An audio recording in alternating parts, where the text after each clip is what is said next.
Welcome to the Great Lakes Fishing Podcast. Today, we're joined by Jake Romanack from Fishing 411 TV.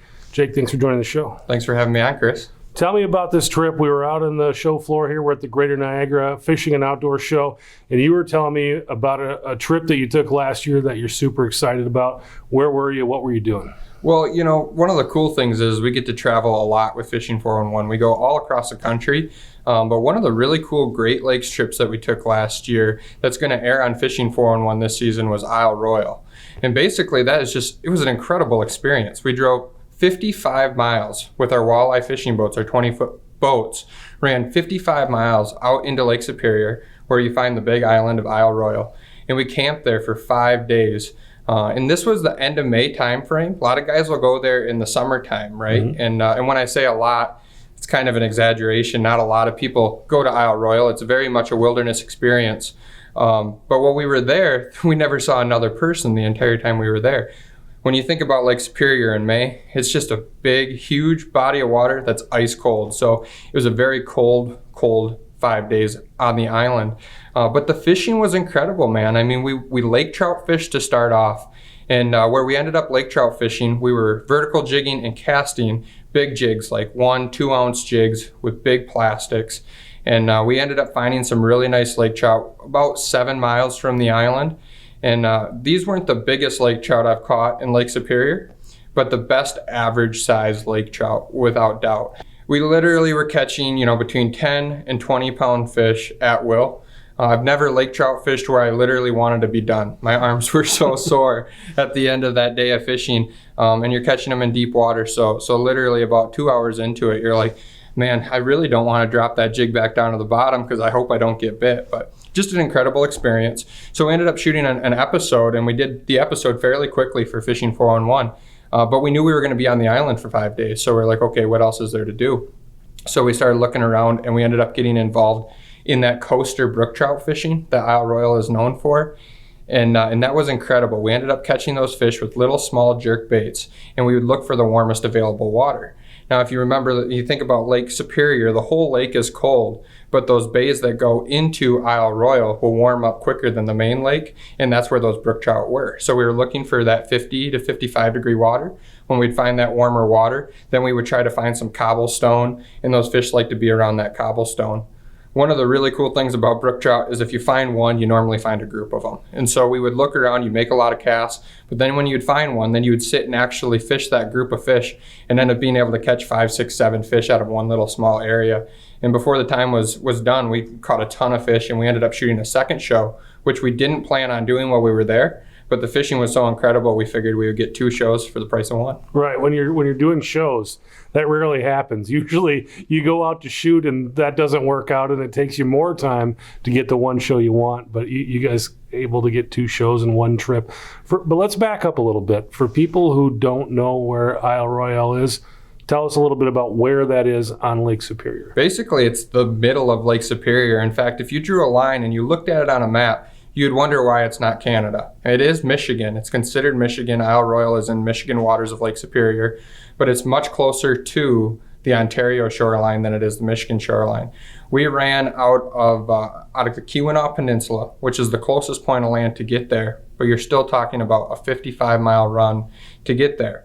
Now, if you wanted to fish Isle Royale in like a small boat, you absolutely could do that. They have a ferry that goes to the island. So you could put your boat, they pick up the boat and put it on a ferry, and then you do the ferry ride all the way out to the island, which is a pretty lengthy ferry ride. But we decided to run out there ourselves. And with the technology that we have, getting there is not the scary part. I mean, we can literally look at the weather, and we know what the weather is all the way out there. We can look at the buoys, we can see what the wave height is. And if it's rough out, you just simply don't go to Isle Royale. And so we were lucky and were able to hit a weather window.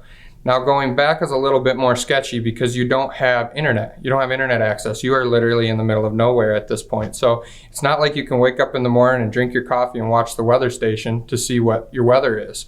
So it's very much wake up, look out, and hope that the weather 55 miles away is the same as the weather that you're sitting at right there. So that part of it was a little scary, but I'm telling you, the whole camping wilderness experience was pretty incredible. What they have on the island itself is basically like a 3-sided shacks is the best way that I can describe it. There's a wood floor, 3 hard sides, and then the face of it is a screen.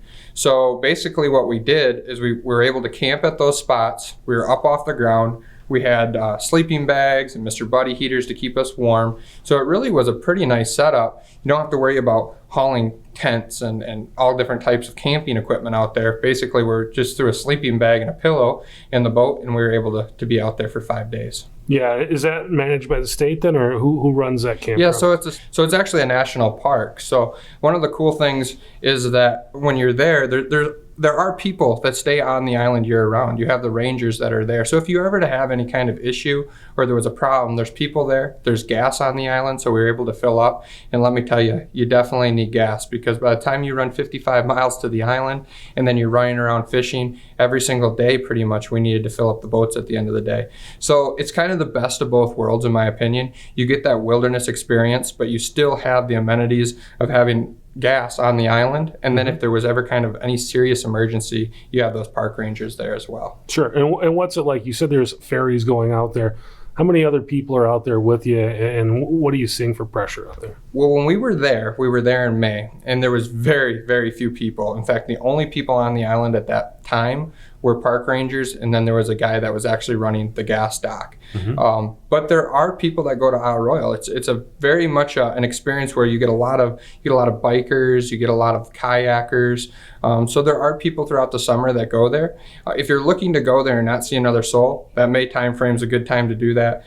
There's just simply not a lot of people out there crazy enough to run out 55 miles in ice cold water.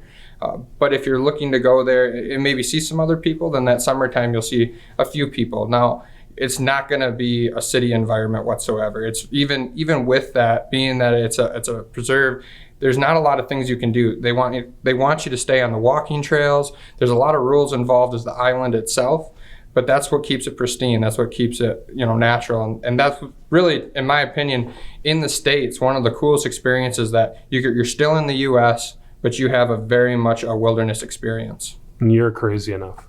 I'm the crazy guy, buddy. I tell you what, I looked forward to that trip. We planned that trip for about 6 months, and that's kind of what it takes to do a trip of this size, because really at a minimum of 6 months to plan. You have no food, so you got to bring all the food with you. You have to cook all your food, and then just the little things, bringing spare props, bringing extra oil for the oven roots, bringing all the stuff that we need, because when you're out there, if you don't have it, you just simply are out of luck. Yeah.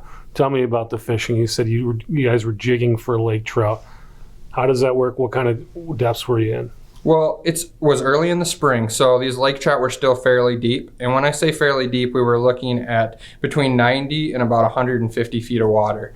And so what we did is we drove around with the boat and we looked for structure. Tons of structure on Lake Superior. If you're a structure fisherman, Lake Superior is the place to do it. So we drove around looking for structure, and we'd find these humps out in literally the middle of nowhere where it would be 600 plus feet of water and then come all the way up to like 90 feet on the top. We would drive around that structure looking to see if we could mark fish on that structure. If it was the shallower part of that structure, we would cast to it, not using big heavy jigs, but making long casts, letting that jig fall all the way down to the bottom and then lifting up, and you'd feel that tunk in the line. And then if we were a little bit deeper, sometimes we'd get right over top of those fish and literally just vertical jig them. Now, the one thing about Lake Superior that's really important to note is that every Great Lakes is different, right? But Superior has really big forage. That herring forage in Lake Superior is very important for the lake trout population. So our lake trout in Lake Superior eat very big fish.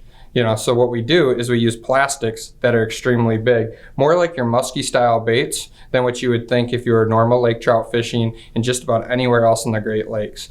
Everywhere else I've traveled the Great Lakes, like a 6-inch paddle tail is pretty much key. You're going to catch lake trout there. But when you go to Lake Superior, you're looking more at like 12, 14-inch size plastics. Big plastics catch big fish. Yeah.